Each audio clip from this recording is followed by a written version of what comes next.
Um, Today, what I'd like to do is to talk about arrays of optical and radio sensors distributed across the surface of the moon. And these arrays have the potential to be powerful tools to address some of the Artemis science goals that have been described. What I'd like to do today, my talk, is to talk about a concept that we have put together to simply deploy hundreds to even thousands of these sensors using flat ribbon tethers wrapped around a spool device and a simple roller that astronauts could either push or pull and distribute it over lengths of about a kilometer or so. If I could have the next slide, please. So the science that we would be talking about, and I will describe today, that is based upon the Artemis 3 science definition team report, includes seismology, includes looking at the Earth as an example of an exoplanet, heliophysics and flaring events at radio frequencies, and observing the unexplored part of the universe called the dark ages at low radio frequencies. And particularly in the radio part of the spectrum, on the left-hand side, you can see an image of the atmospheric opacity. And as you get to longer wavelengths, greater than 10 meters or so, the Earth's ionosphere becomes opaque, and one needs to go above the ionosphere to a nice surface like the moon for distribution of tethers like this. So next slide, please.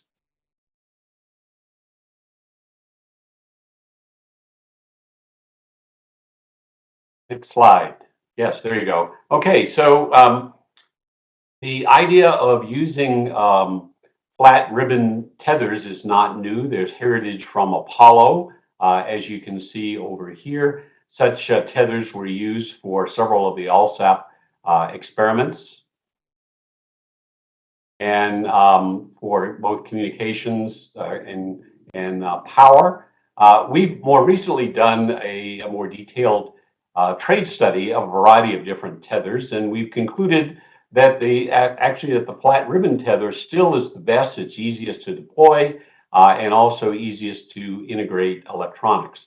So the particular version of the tether is shown down below, and the tether is about a millimeter in thickness, 14 millimeters in width, and a kilometer in length. And it includes optical fiber, which is used for communications, for power, and also for seismology. And then in addition, these thin wire antennas that are used for radio science observations. Next slide, please.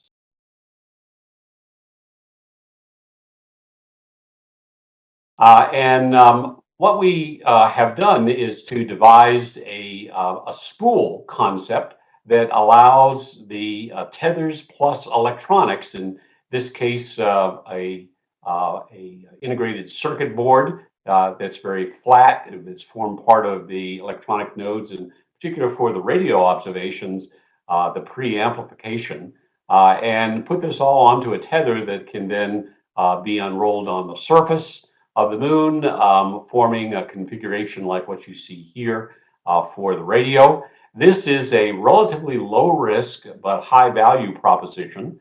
The technology is mature and the implementation approach is well understood at this stage. So if we go to the next slide, let's talk a little bit about some of the science to be done. We'll start off by using the optical fibers for seismic sensing of subsurface structures.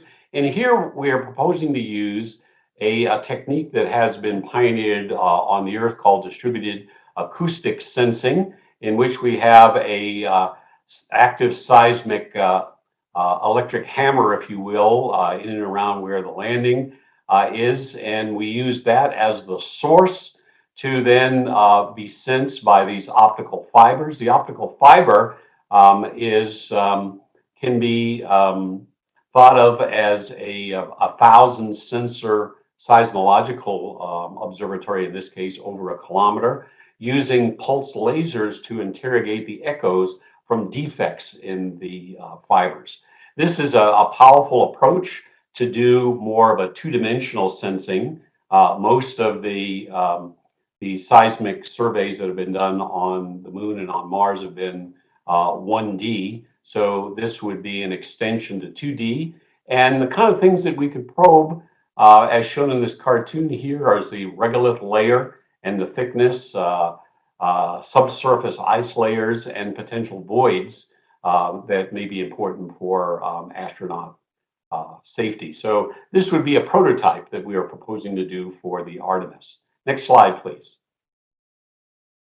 So then, in addition, also at low radio frequencies, is to construct a first interferometric array on the surface of the moon. And we used the connecting ridge as just one example of a site that we simulated to put down a two-dimensional array that you see here. So we took the 1 kilometer tether and split it into this L shape that you see here, and it's laid down onto an elevation map from LRO of the connecting ridge. And the way an interferometer, radio interferometer works is to cross-correlate signals from each of the individual antennas, and that fills out a synthetic aperture plane. In radio astronomy, we call this a UV plane. But filling out this plane basically constructs the equivalent of an aperture with a size on the side of about 1 kilometer. If you do a Fourier transform, you can construct what the point response function is, and this is what we've done in the simulation here. And you can see some of the side lobes that result from some of the incomplete sampling of the Fourier transform plane. This is with only 1 minute of integration, so this improves with time, and this is at a frequency of 10 megahertz. My apologies, some of the graphics here has fallen off, and so I'll try to note those as we go along. So next slide, please. So with the interferometric array, there are several things we can do. We can do radio sounding of the subsurface region. With this array, we can look at the regolith and the transition to bedrock. This is not a new idea. Apollo 17, in their surface electrical properties experiment, was the first to deploy a dipole on the moon.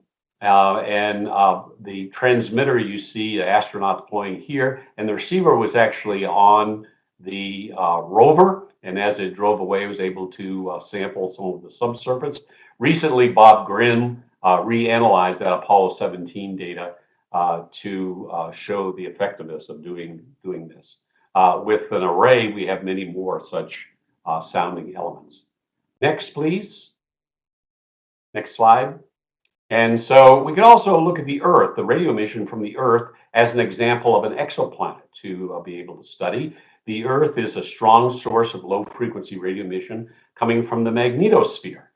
In particular, the electron cyclotron emission coming from high-energy electrons trapped in the magnetosphere produce radio emission at a frequency that is directly proportional to the magnetic field. So here's a way of sampling the magnetic field of not only the Earth, but exoplanets in particular. So if you look on the left-hand side here, this is radio brightness versus frequency.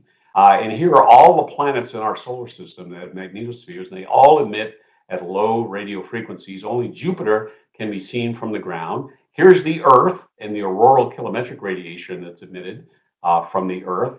And on the right-hand side is actual data from the wind waves experiment. This is frequency on the y-axis versus time. And below 0.5 megahertz, you see this auroral kilometric radiation, which is highly variable, and it depends upon what the solar wind is doing at a particular time. So with this array, we have an opportunity to image the AKR for the first time and also get some insight as to what this would look like. As I said, using the Earth as a prototype, we would then follow that up with a future low-frequency array on the lunar far side to be able to sample the equivalent of AKR for nearby exoplanets. Next slide, please.